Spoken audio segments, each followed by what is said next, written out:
Vamos começar a falar então dos sistemas, certo? Que a gente já fez bastante digressões de madeira. Vamos começar a falar do que interessa então. Vamos começar pelo Cisnama. O Cisnama não é um sistema eletrônico, uma coisa palpável. Ele é criado por força de lei. O Sistema Nacional de Meio Ambiente é uma estrutura que veio para gerir, para organizar todos os órgãos que trabalham com o meio ambiente no país. Então é um grande sistema integrado por órgãos e entidades da União, dos estados, do Distrito Federal, dos municípios, todos os órgãos de meio ambiente e que lidam com a questão das leis ambientais. Então não precisa ser necessariamente uma secretaria de meio ambiente, né? Se quem trata de meio ambiente é a agricultura vai participar do Cisnama. O importante é a função desse órgão. Então ele tem como objetivo coordenar as ações ambientais no país, além de formular, planejar, supervisionar políticas nacionais e diretrizes governamentais do meio ambiente e dos recursos naturais, a elaboração de normas relacionadas a políticas e diretrizes ambientais, ainda atuar junto do licenciamento e fiscalização de atividades poluidoras, causadoras da degradação ambiental ou que utilizam recursos ambientais. Ele foi criado a partir da Política Nacional de Meio Ambiente de 1981, também tem previsão da estadual, da nossa Política Estadual de Meio Ambiente também. Junto com ela, criou-se o Cadastro Técnico Federal, que é um cadastro de atividades potencialmente poluidoras ou de entidades que trabalham com o meio ambiente. Então, a cobrança das taxas ambientais, tudo vem na esteira da Política Nacional de Meio Ambiente. Então, quem quer saber um pouquinho melhor sobre a base dessa legal, dessas cobranças, desse funcionamento, está lá na política. Como que funciona, qual é o organograma do sistema, a grosso modo? O órgão principal, gestor superior, é um conselho de governo. Então, são entes federativos que coordenam o trabalho. O principal órgão consultivo e deliberativo é o CONAMA, que é o Conselho Nacional de Meio Ambiente. Vou falar dele no próximo slide um pouquinho mais. E aí, para baixo, a gente vem com os órgãos executivos. O central do CISNAMA é o Ministério do Meio Ambiente, que vai centralizar as questões do cumprimento legal, né, da organização, do direcionamento. Abaixo a gente tem também os institutos federais, IBAMA, ICMBio, os estados e os municípios. Tá como órgão setorial, local, mas todos esses são órgãos executores, né? Lá em cima coordena e bem para baixo todo mundo executando as leis. Então, a gente tem essa questão também da coordenação da ação entre os entes federativos. A Constituição de 88, ela prevê, dos artigos 23 a 25, se não me engano, agora vai até 26, a questão dessa competência entre estados, municípios e federal. Então, no artigo 23, ele traz, por exemplo, no parágrafo 6º, que é competência comum a órgãos federais, estaduais e municipais, a proteção do meio ambiente, o combate à poluição em todas as suas formas. O que isso significa? Que todos esses órgãos que compõem esse sistema, então, têm a competência para realizar essa proteção e o controle da poluição. Aí, no 24, ele já traz, por exemplo, como uma competência concorrente a legislação sobre o assunto. O que significa concorrente? Que os dois podem fazer. Se tiver uma lei federal, a gente pode adotar a federal, mas a gente pode também legislar em nível local, aí no estado ou no município, sempre de forma mais restritiva, né? A gente não pode, por exemplo, aqui autorizar uma coisa que a lei federal proíbe. A gente pode tornar essa lei federal mais detalhada e mais adaptada à realidade local, mas nunca liberar uma coisa, né? Que a federal, por exemplo, está. Ou o contrário, né? Uma coisa que a lei federal autoriza. E a gente teve um exemplo aqui em São Paulo com a questão do controle dos javalis, por exemplo, que o IBAMA liberou, mas a Constituição do Estado de São Paulo proibia. Mas a gente não podia proibir porque o IBAMA liberou. E aí foi um embrólio jurídico aí para a gente resolver isso. Porque a gente não pode proibir uma coisa que um órgão federal liberou, certo? Quando é dos mesmos assuntos competentes, tá? Então, a atuação então, dos estados e municípios vai se tornando cada vez mais local, enquanto que o CISNAMA, ele coordena a coisa macro, né? A integração de todos esses órgãos, de todas essas legislações, de forma a levar a proteção da vegetação e do meio ambiente. E aí, aqui do lado do quadro, a gente colocou uma legislação correlacionada, né? A Lei Complementar 140, que detalha essas competências na área ambiental, entre União, Distrito Federal e municípios, e a Lei 2651, que é a nova lei da proteção da vegetação, que veio substituir o Código Florestal de 64. Inclusive, o sistema DOF é previsto nessa lei, mas a gente vai falar mais para frente. Falando do CONAMA, então, que é hoje o órgão mais importante, porque quando os outros órgãos criam as leis, por exemplo, cabe ao CONAMA, muitas vezes, a regulamentação dos detalhes, de como operacionalizar isso. Então, a gente tem CONAMA, por exemplo, dizendo qual que é o tamanho do recinto dos animais zoológicos. A lei não traz especificamente isso. A gente tem CONAMA detalhando os índices, né, que são necessários de qualidade da água, mínimos, de potabilidade. Então, a gente vai ter aí uma série de detalhamentos, detalhando os tipos de bioma, as características, né? Então, a gente traz esse detalhamento nas resoluções do CONAMA. Ele é um órgão colegiado, integrante, então, do CISNAMA, de cunho consultivo e deliberativo e presidido pelo ministro do Meio Ambiente. O que significa ser colegiado? Significa que ele é formado por diversos entes de vários setores. Então, órgãos federais, estaduais e municipais, representando o poder público, ainda o setor empresarial e usuário dos recursos naturais, e também entidades ambientalistas e organizações da sociedade civil, representando o interesse do público. Todos têm voz e voto lá e podem participar ativamente da elaboração dessas normas. Ele tem como função principal, então, estabelecer regramentos, normas, critérios e definir padrões para as atividades que impactam o meio ambiente e para garantir a manutenção da qualidade do meio ambiente.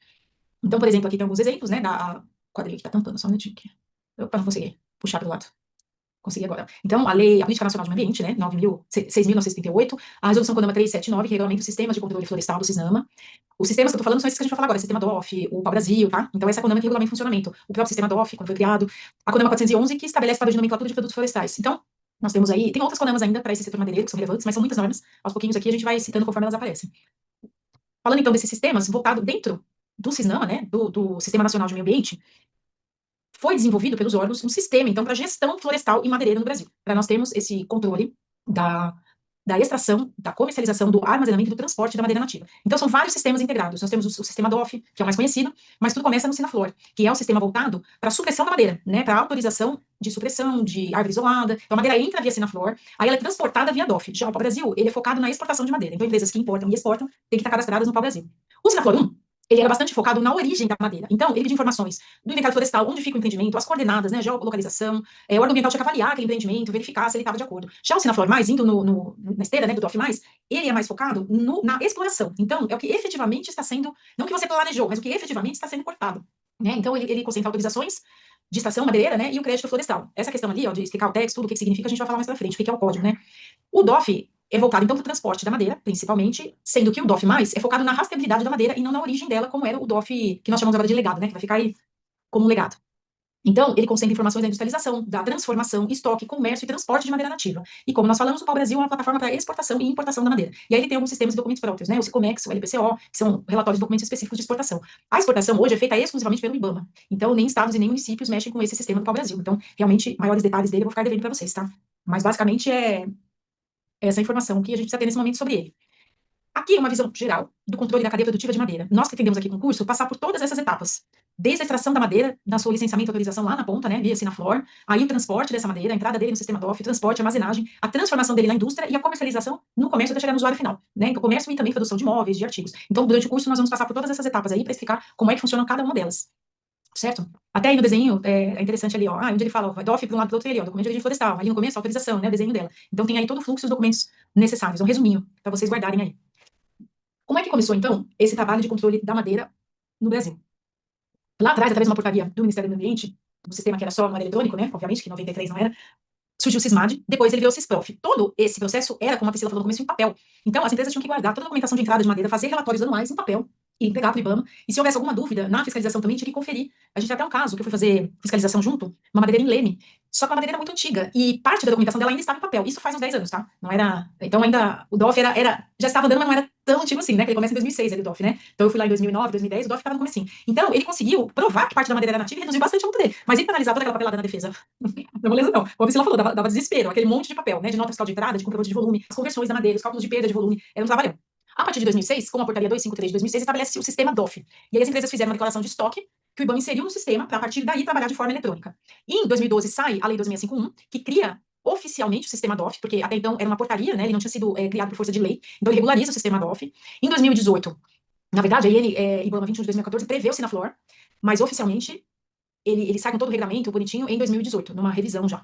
Em 2020, lança-se o Sinaflor+, com todos esses aperfeiçoamentos de rastreabilidade já da madeira, em agosto de 2020. A partir de 2022, a gente tem alguns marcos aí. O começo do funcionamento do Pau-Brasil, que é um sistema próprio para exportação. Até então, como que funcionava? As empresas, elas precisavam alugar um pátio no aeroporto ou no porto, a madeira ia com o DOF até lá, chegava lá, o IBAMA analisava e emitia um outro documento de forma manual para ele ser exportado. A partir do Pau-Brasil, isso tudo ficou integrado num único sistema. Então, ele consegue hoje, por exemplo, a gente tem uma aqui da minha região grande, exportadora, ela consegue emitir um DOF direto para os Estados Unidos. Ela não precisa passar pela via aduaneira para depois exportar. Aí, claro que lá na fronteira, no aeroporto ou no porto, o IBAMA checa a documentação, mas ele mesmo consegue emitir o documento diretamente no sistema. E, em novembro de 2022, é lançado o DOF+, que é esse aperfeiçoamento do DOF. A gente vai explicar um pouquinho o que mudou, qual que é a diferença. A partir de 2023, logo no comecinho, sai, como eu falei, essa integração de estados que têm sistemas próprios também. Depois, mais no fim do ano, sai também a integração do Pará, né? Entrou o Mato Grosso, depois entrou o Pará. E em 2024 saiu agora uma legislação para autorizações simplificadas, que eu vou falar também mais para frente para vocês o que são essas autorizações. E agora a gente tem a previsão da migração de todo o saldo do DOF legado para o DOF+, até o fim desse ano. Nós também vamos falar sobre isso no curso, tá? Como que vai acontecer, quais são os prazos e o que as empresas precisam fazer para resolver isso daí.